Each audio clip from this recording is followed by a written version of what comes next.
সামনে যে সুন্দর ফুল গাছটি দেখছেন, এটার নাম হলো ক্যালেন্ডুলা ফুল গাছ। অনেকে আবার জিনিয়া ফুল ভাবে, অনেকে ভাবে জারবেরা ফুল।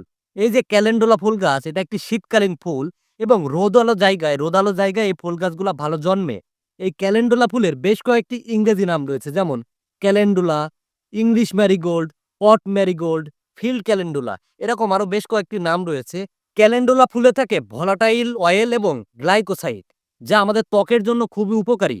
এটা যেমন সৌন্দর্যবর্ধক, সৌন্দর্য ছড়ায়, তেমন এর কিন্তু ঔষধি গুণাগুণ রয়েছে।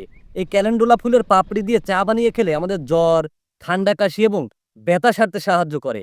একসময় ইংল্যান্ডে এই ক্যালেন্ডুলা ফুলের পাপড়ি দিয়ে সুগন্ধি সাবান তৈরি করা হতো।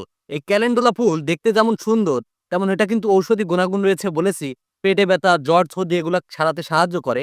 এই ক্যালেন্ডুলা ফুলের বংশবিস্তার হয় মূলত বীজ থেকে।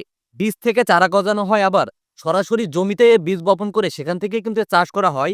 আমাদের দেশে সাধারণত অক্টোবর থেকে নভেম্বর মাসের মাঝামাঝি সময়ে এর চাষ করা হয়ে থাকে। এটা রোদালো মাটিতে ভালো জন্মে এই ক্যালেন্ডুলা ফুল গাছ।